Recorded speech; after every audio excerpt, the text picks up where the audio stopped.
l'un des plus grands dangers qui a atteint les hommes et qui a atteint l'Église, le corps de Christ, c'est de normaliser la maladie. C'est de nous comporter comme si la maladie est classée au même niveau que la faim et la fatigue. Donc on considère quelqu'un qui est malade comme un processus normal.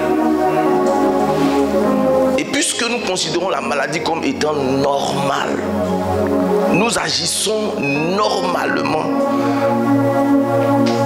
envers une chose qui est anormale. La vérité se trouve dans la parole de Dieu, non dans nos livres de sciences. Il dit, vous connaîtrez la vérité. Et qu'est-ce que la vérité fera? Elle vous affranchira. On a vite fait de catégoriser les maladies. Il y a les maladies spirituelles, donc les maladies qui tirent leur origine du monde spirituel. Donc des maladies dont l'origine c'est la sorcellerie, c'est les démons, c'est les oppressions, c'est les pouvoirs occultes, les pouvoirs sataniques. Bien aimé, c'est un fait, c'est une réalité. Aujourd'hui, la science reconnaît qu'il y a des maladies qui ne peuvent pas être traitées comme les autres. Je connais des médecins qui font recours à des exorcistes, qui disent va voir. Le médecin à un moment donné te dit retourne au village. Ta maladie là, c'est pas simple. Parce que quand je vois le scanner, ça passe ici, ça tourne ici. Donc on reconnaît qu'il y a des maladies qui sont mystiques, qui ont une origine spirituelle. Ensuite, il y a des maladies qui sont provoquées par notre état d'être. Que nos émotions, nos inquiétudes affectent notre état de santé. Le gastro qui m'a reçu m'a dit, à ma grande surprise, que le premier organe qui encaisse les émotions positives comme négatives dans l'être humain, ce n'est pas son cœur, c'est son estomac. Il dit, quand tu es stressé, c'est l'estomac qui reçoit. Quand tu as gourmet, il reçoit. Quand tu es amoureux aussi, il dit, d'où vient l'expression le papillon dans le comment? Où tu as les pieds en coton. Tu dis, le cœur, lui, joue quel rôle? Donc, si on est trop longtemps sur une certaine émotion, ça va affecter notre santé. Ça va affecter notre cœur, ça va affecter beaucoup de choses, ça va déranger beaucoup de choses en nous. C'est pourquoi des maladies, lorsque nous grandissions, qui étaient étrangères à nos parents, on voit aujourd'hui les AVC, des maladies qu'on considère comme des maladies. Mais en réalité, c'est parce qu'aujourd'hui, le stress est devenu plus important. On est de plus en plus stressé.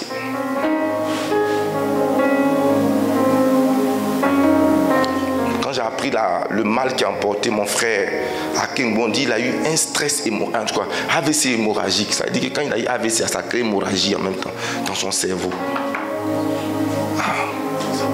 Le niveau d'inquiétude là devait être terrible.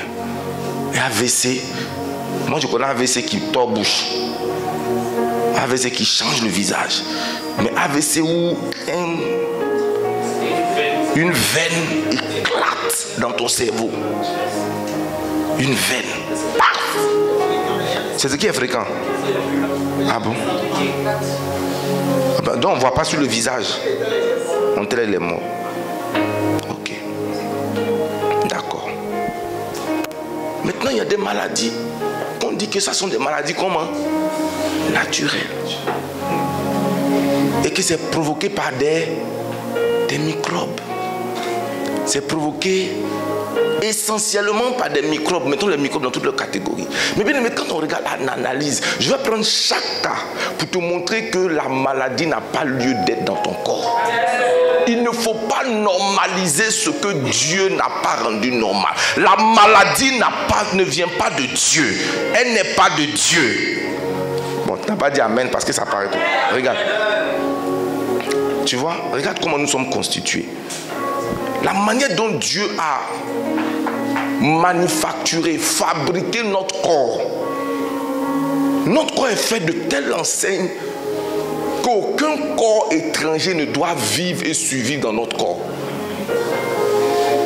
Dis amen. Prêtez-moi votre imagination. Je vais dire une image qui ne sera pas très belle. Mais je vais justifier un point. Pourquoi est-ce qu'on va aux toilettes? Pourquoi est-ce qu'on urine? L'urine, c'est pour évacuer les déchets. On va aux toilettes pour enlever ce que nous avons mangé. Parmi ce que nous avons mangé là, ce qui n'est pas bon. Donc ça veut dire que dans notre corps, il y a un système qui répartit. Donc la maladie vient lorsque le système qui doit répartir là. Ça veut dire que par lui devait aller vers les trucs. Et puis lui il s'est trompé de route, il est rentré quelque part. Est-ce que tu vois un peu? On dit que quand tu vas dans tes urines, Dieu a mis quelque chose en toi qui est un filtreur. Parce qu'il savait que tu en as. Il y a un filtreur, un rein, quelque chose qui filtre, qui permet que ton organisme se régénère. C'est pourquoi Dieu va plus loin. Il dit, même si on vous donne des breuvages, en d'autres mots, des poisons, il dit, cela ne vous fera aucun mal. Quelle est la raison?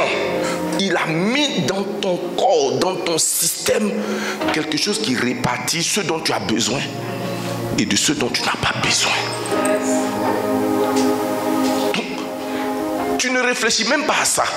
La preuve, c'est que régulièrement, tu vas aux toilettes. Tes toilettes sont un témoignage que le système met de côté ce qui ne doit pas rester. Donc, qu'est-ce qui rentre dans notre corps? Ce sont les vitamines. Ce sont les choses qui sont importantes pour nous. Il faut refuser de normaliser ce qui n'est pas de Dieu. Je n'ai pas entendu toi, amen. Amen. Matthieu chapitre 9, verset 35.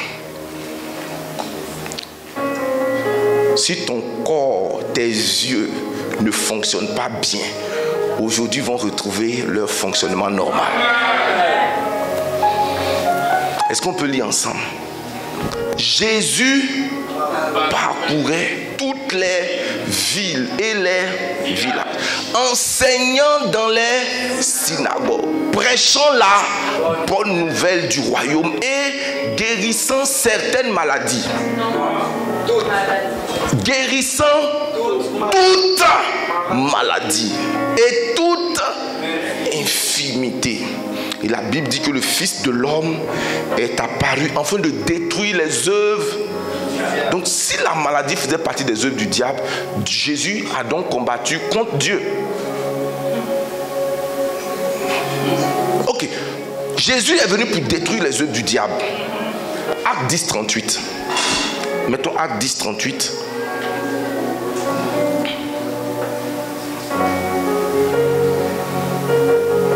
Je refuse que tu normalises la maladie. Peu importe l'argument et d'où vient cet argument. Même qu'il vienne du meilleur professeur, la Bible dit que tout homme soit déclaré menteur et Dieu vrai. Qui est vrai? Que tout autre homme soit déclaré menteur. Lisons la parole de Dieu ensemble. 1, 2, 3. Vous savez comment Dieu a oint du Saint-Esprit et de force Jésus-Christ qui allait de lieu en lieu faisant. Et Dieu maintenant montre quel est le bien. Et on guérit quoi? Guérissant tous ceux qui étaient sous l'empire. Donc si tu es malade, tu es sous l'empire de qui? Non, quand c'est dit la vérité.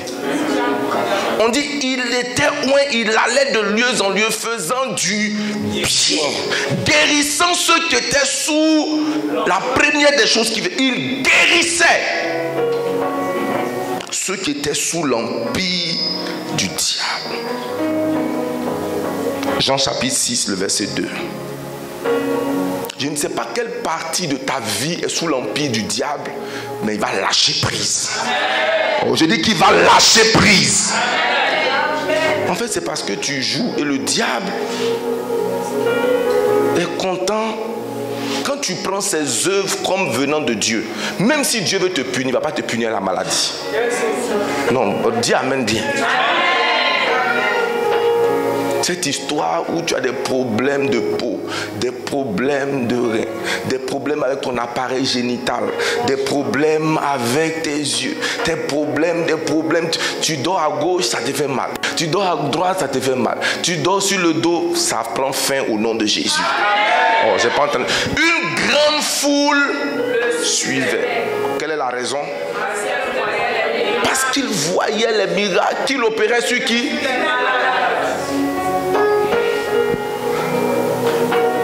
On voyait les malades qui venaient le voir avec des tumeurs, des bosses, avec des maladies de tout genre. Et qu'est-ce qu'on voyait? Oh, s'il te plaît, parle avec moi, prêche. La raison, vous savez, les gens vont te suivre juste en voyant le miracle. J'ai compris une chose, c'est que tous les êtres humains, blancs, noirs, jaunes, rouges, on est toujours attirés par le miraculeux. On est tous attirés par, c'est-à-dire ce qu'on n'arrive pas à comprendre. Pourquoi les miracles? Essayons de comprendre cela. Pourquoi est-ce que les miracles sont importants? La première raison que je vais te donner, c'est que le ministère du fondateur de l'Église, du chef de l'Église, était marqué par le miraculeux. Depuis sa conception jusqu'à son enlèvement, enfin pas son enlèvement, son ascension, tout était quoi? Un gars qui naît sans rapport sexuel. Miracle. Il naît, sa naissance même est, sa vie est un catalogue de miracles. Sa mort est sa résurrection. Non, sa résurrection est comment? Un gars il revient à la vie après 3 jours dans le tombeau avec un corps qui normalement, à cause de la fatigue et tout, il ressuscite dans les miracles. Il vit 40 jours. Donc il est impossible de dissocier le christianisme des miracles. Si on dissocie le christianisme, on dissocie le christianisme de sa substance. Il dit voici les miracles qui accompagneront. Y a-t-il des croyants parmi nous? Est-ce qu'il y a des croyants parmi nous? Non, je veux voir, est-ce qu'il y a des croyants? Quelle est la preuve que tu es un croyant? Est-ce que c'est les foulards que tu portes? Est-ce que c'est le signe distinctif religieux que tu as? Ou bien est-ce que c'est pas les choses que tu ne mets pas? Bon, comme ici chrétien là, on dit que chez nous on ne porte pas bijoux. On dit que les cheveux là, ça n'a qu'à atteindre une certaine limite. Ça, ce sont les faux trucs. La religion elle est basée sur les dogmes et tout ça. Mais Jésus a basé toute sa vie sur les miracles.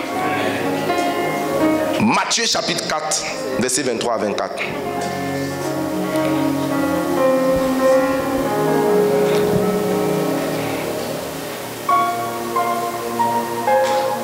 Sans le surnaturel, le christianisme devient une simple religion ou une philosophie. Jésus parcourait toute la Galilée, je reviens sur le même texte, enseignant dans les synagogues, prêchant la bonne nouvelle du royaume et guérissant toutes les maladies et toutes les infirmités. Oh, aïe, aïe, aïe. Est-ce qu'on a lu le verset 24? Allons-y au verset 24. Sa renommée se répandit dans toute la Syrie. Et vous savez, prêcher est facile. Hein? Qui c'est qui prêcher est facile? Ce qui n'est pas facile, c'est faire des miracles. C'est pourquoi les gens font des faux miracles. Amen. Mais un seul vrai miracle. Je continue. Reviens sur mon texte. Sa renommée se répandit dans toute la Syrie. On lui emmenait. J'ai pas entendu. On lui emmenait. On ne lui emmenait pas tous ceux qui avaient besoin d'une religion. Parce que bien aimé dans... On lui emmenait. Qui sont les gens qu'on lui emmenait? Est-ce qu'il y a des gens qui souffrent de maladies ici? Laisse-moi voir ta main. On n'a qu'à se dire la vérité. Aujourd'hui, là, tu vas sortir d'ici guéri. Ok. On lui emmenait pas quelques-uns. Tous ceux qui souffraient de maladies et de douleurs de divers genres, des démoniaques, des lunatiques, des paralytiques. Et qu'est-ce qui se passait? Sans cul d'âme. Il les guérissait sans explication. Donnez-moi. Il n'a pas dit, viens, je vais t'expliquer pourquoi tu es là. Est-ce que vous savez que dans la parole de Dieu, Jésus guérissait avant de dire, va, ne pêche plus. Aujourd'hui, nous on dit, ne pêche plus, et puis il va te guérir. Lui, il dit, il te guérit. Et puis qu'est-ce qu'il dit? Donc, ce que j'essaie de te dire, c'est que souvent ta nouvelle naissance ou ta repentance n'est même pas une condition pour que Jésus te guérisse. Il est capable de déployer sa puissance. Donc le miraculeux, tout simplement parce que le chef de l'église, il s'appelle Papa na miracle. Ça veut dire que quand il veut rentrer dans le boucan et qu'on veut le servir, Papa, quand il sort, c'est ça. Et puis il n'a pas usurpé du titre. Est-ce qu'on est ensemble? L'église primitive, deuxièmement, a commencé par exploser dans le miraculeux. Actes chapitre 3, il y a un long texte. Bon, allons dans Actes chapitre 4, verset 29 à 30.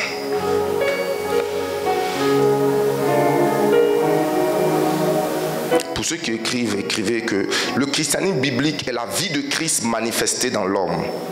Est la vie de Christ, donc la vie de Dieu manifestée dans l'homme. Actes chapitre 4, verset 29 à 30. Actes 4, 29 à 30. Et maintenant, ça c'est les disciples qui prient, les apôtres. Quand Jésus est parti, quand Jésus a fait comment?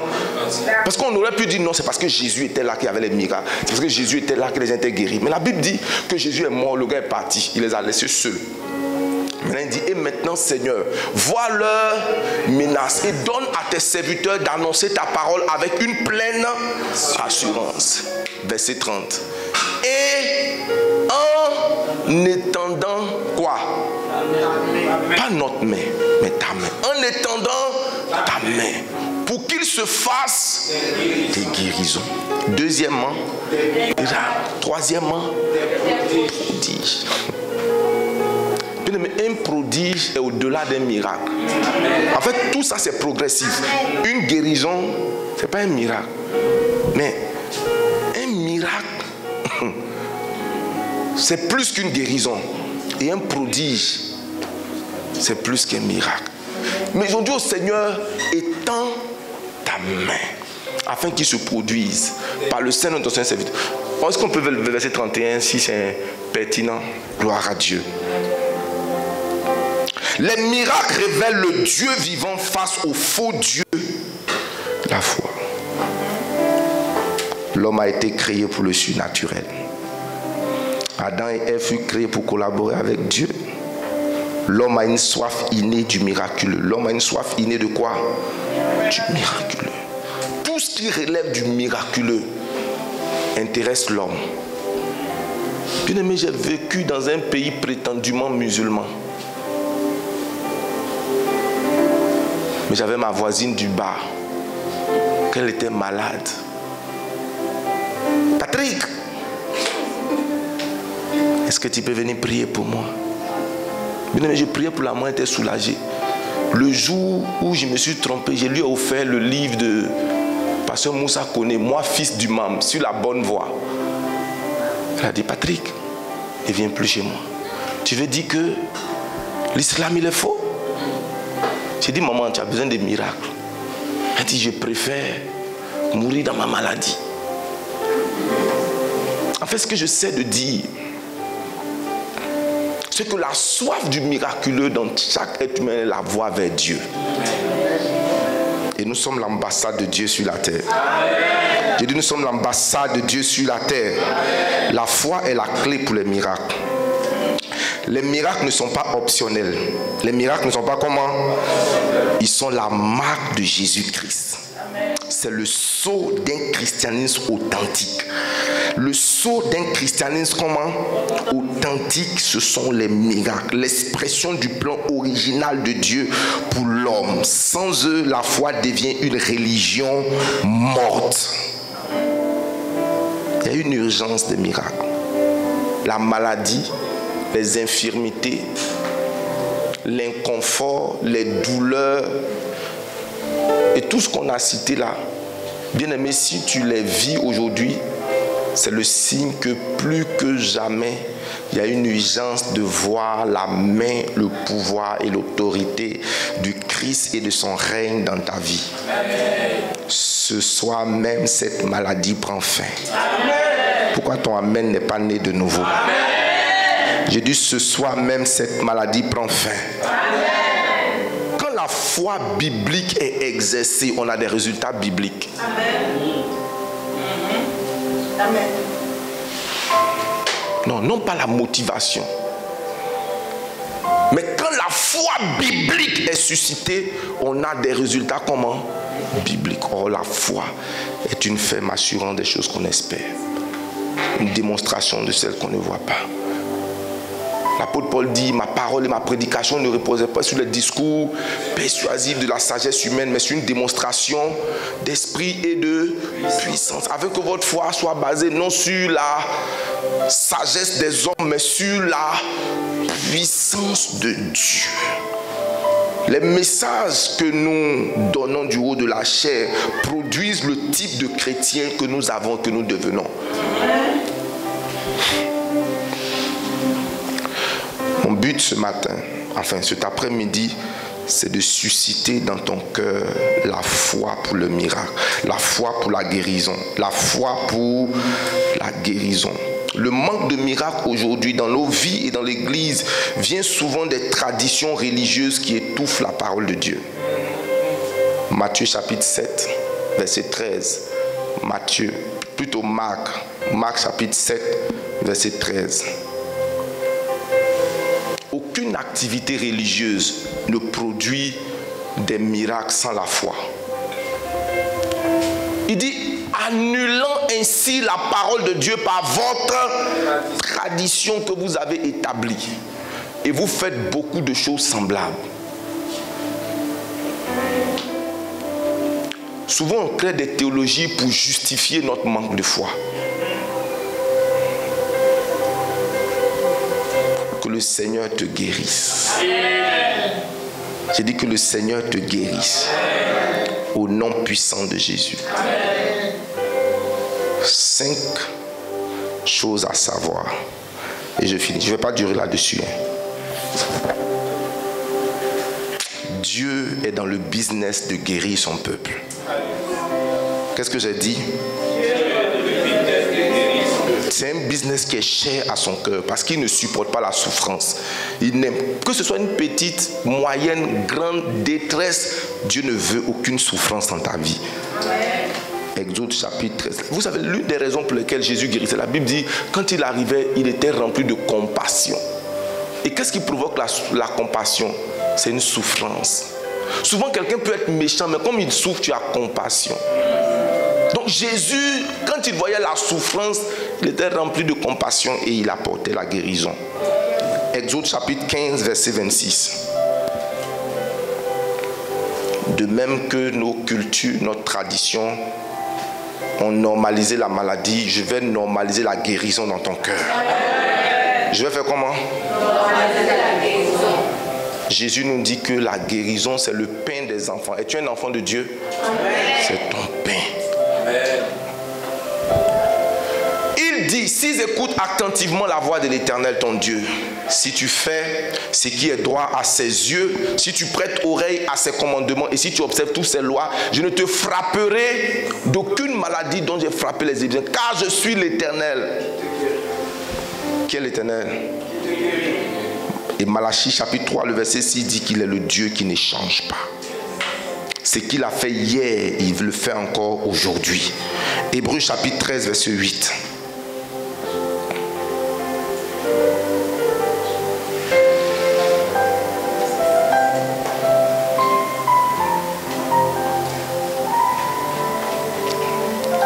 Hébreux 13, verset 8. Jésus-Christ est le même.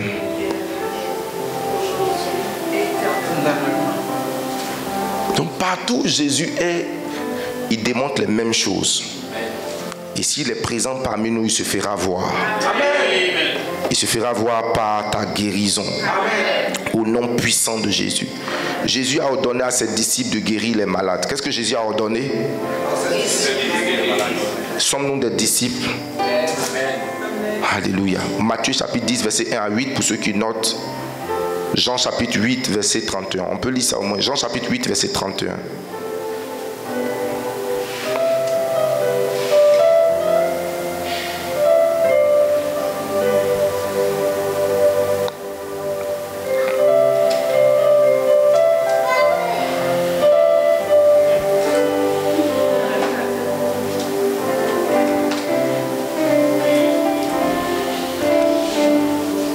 Il dit aux Juifs qui avaient cru en lui, si vous demeurez en ma parole, vous êtes réellement mes disciples. Ça veut dire, si vous faites ce que je vous ai recommandé, vous êtes mes disciples. Et qu'est-ce qu'il a recommandé? Guérir les malades. Quelle est la méthode de Dieu pour la guérison? Très rapidement, quelles sont les méthodes de Dieu pour la guérison? La première méthode, c'est sa parole.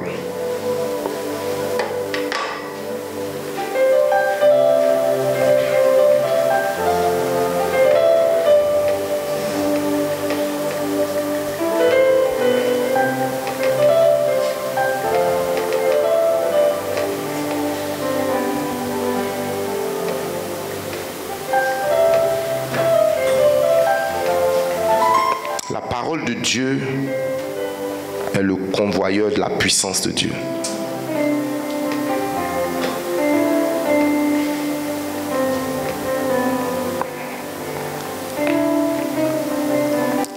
Psaume 107, le verset 20.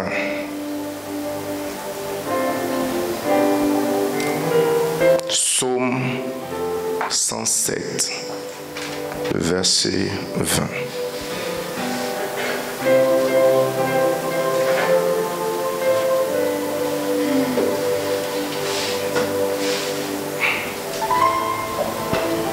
Est-ce qu'on peut lire ensemble? Il envoya sa parole. La conséquence, il les guérit. Et il les fit échapper. La force ici, c'est la tombe. Quand la parole de Dieu vient, elle te fait échapper à la tombe avant ton temps. On ne va pas t'enterrer cette année. Si tu essaies de mourir, on ne va pas t'enterrer. Si tu veux essayer, tu vas voir. Non, tente. Essaie de mourir. On ne va pas t'enterrer. On ne va même pas te mettre à la morgue. J'ai dit, je vais donner des ordres. Laissez le corps là. Le corps là va ressusciter lui seul. Il envoya sa parole et sa parole est guérie. C'est pourquoi le temps de la parole, c'est un temps où il faut être attentif. C'est le temps où Dieu convoie la guérison. Amen. Tu sais, la plupart des miracles viennent de la foi et il n'y a pas de foi sans parole. Il y a un texte que je n'ai pas pris à cause du temps. En fait, j'avais beaucoup de choses à vous dire, mais je vais bientôt m'arrêter. Dit, pendant que Paul prêchait, il vit qu'ils avaient la foi pour être guéris. Comment il a vu? En regardant vos visages, je sais ceux qui écoutent pour être guéris et je sais ceux qui sont là pour dire il faut faire empathie. Il y a d'autres même pendant qu'ils sont là, ils sont à la maison. Ils sont déjà le lundi. Ils sont le jeudi. Ils sont là. Mais la Bible dit, je suis convaincu que ce paralytique-là n'était pas le seul malade dans la salle. Mais la Bible dit, il vit qu'il avait la foi pour guérir. Il allait vers lui et il lui dit, lève-toi. Et la Bible dit, d'un bond, il se leva. C'est-à-dire que le gars attendait ça.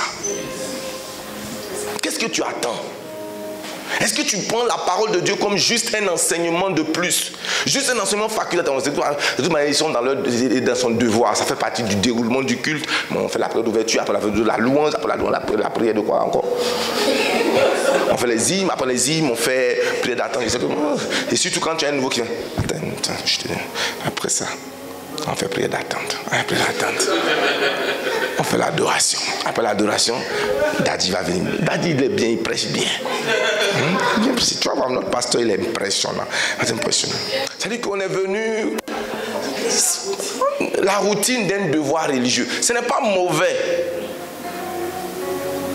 Mais de la même manière qu'il n'y a pas d'accouchement sans grossesse, il n'y a pas de miracle sans attente. Donc viens à l'église avec une attente. Viens à l'église avec comment? Alléluia. Lis la parole de Christ. C'est étendre son miracle. Jérémie 1, 12, rapidement. Jérémie 1, verset 12.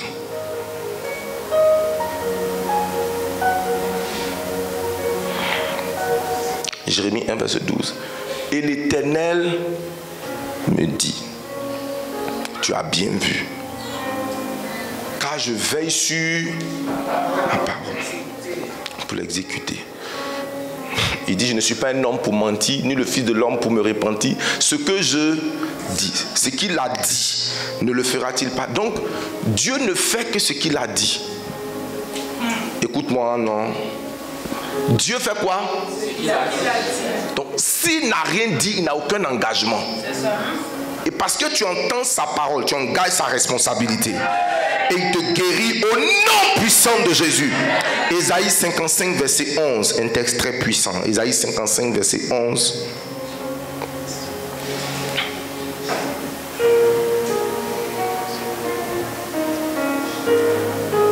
Ésaïe 55, verset 11. Ainsi en est-il de ma parole qui sort de ma bouche. Elle ne retourne pas à moi.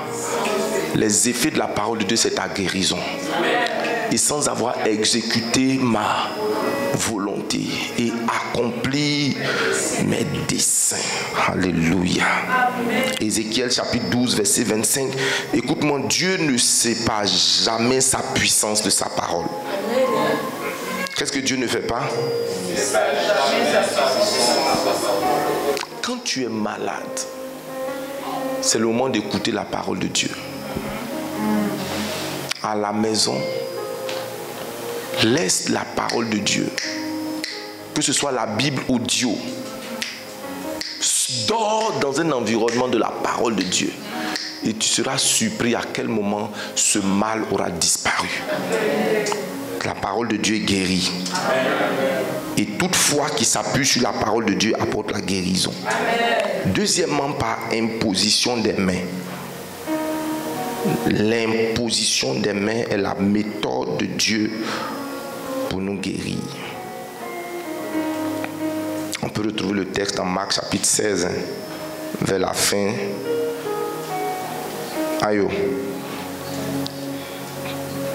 Marc chapitre 16, verset combien? Verset 17. Ok, mettons ça. Voici, lisons ensemble. Voici les miracles qui accompagneront ceux qui auront cru. Ceux qui auront cru, il faut laisser. Voici les miracles qui accompagneront ceux qui auront cru. 2 points. En mon nom, ils chasseront les démons. Ils parleront de nouvelles langues. Verset 18. Ils saisiront les serpents. S'ils boivent quelques breuvages mortels, il ne fera point de mal. Et les malades seront guéris. Est-ce que je peux voir tes mains? Source de guérison. Que sont tes mains? Source de guérison. Bien aimé, le jour où j'ai donné ma vie à Christ, c'est l'un des premiers versets que j'ai embrassé. Et j'ai vu des guérisons se faire. On pensait que c'est parce que j'étais oint. Ce n'est même pas parce que j'étais oint. J'ai cru en la parole de Dieu. J'ai cru quoi? Donc les voisins qui étaient là, ils cherchaient, tu es malade. Jésus a dit, t'imposer les mains, je t'impose les mains, reçois la guérison. À tel instant qu'il y a un vieux papa qui est allé chercher un fétiche en Guinée. Et le fétiche là l'a frappé. Quand il est venu, il ne pouvait plus bouger. Même sa bouche ne pouvait pas parler, c'était ses yeux seulement. On allait me chercher comme... Ouais. Je suis venu. Parce que j'avais déjà démontré quelques petits miracles dans le quartier. Un jour même, je ne sais pas lequel de mes frères était malade. Et puis, maman dit, bon, donnez une ordonnance, on va les payer. Il dit, quelle ordonnance? Donne-moi l'argent d'ordonnance là. Où est le malade? Non, j'avais une croix brute. Moi, j'ai dit que Jésus a dit, on a qu'à imposer les mains. J'ai dit, donne-moi l'argent. Où il est? Au nom de Jésus, reçois la guérison. Donc, faisait des choses, on allait m'appeler. Je suis venu. Je ne sais pas sûr que j'avais 20 ans. Je suis allé dans la maison. Quand j'ai vu le monsieur, je n'ai pas eu peur. Jésus a dit. Jésus va faire. Jésus va faire. Et puis je n'avais pas beaucoup de versets dans ma Bible, dans ma tête. C'est vrai qu'il a fait l'école du dimanche, beaucoup de choses, mais la compréhension de l'école du dimanche quand tu n'as pas Dieu. Et puis la compréhension quand tu le connais maintenant, c'est différent. Dans mon innocence. Bon, avant, c'était accepte le Seigneur, j'ai mis ma main sur la tête du monsieur. Priez la prière la plus simple. Je t'ordonne au nom de Jésus. J'accomplis sa parole. Reçois la guérison maintenant. Au nom puissant de Jésus. Je n'ai pas te dit que le gars s'est levé d'un coup. Mais au moins il a commencé à bouger le pied. Ce qu'il n'arrivait pas à faire. Il a commencé à bouger légèrement les mains. La famille était soulagée. J'ai dit, demain je viens encore pour l'autre dose. Alléluia. Là où les vieux pasteurs expérimentés regardaient de loin un petit garçon d'à peine 18 ans. Est-ce que tu es né de nouveau? Amen. Maintenant, pourquoi tu as recours à des prophètes et des faux prophètes quand il y a un petit mal de tête dans ta maison? Impose la main, établis la guérison. Dis Amen. On va terminer par le livre de Jacques. Il dit, quelqu'un parmi vous est-il qui l'appelle les anciens de l'église? Et qu'est-ce que les anciens doivent faire?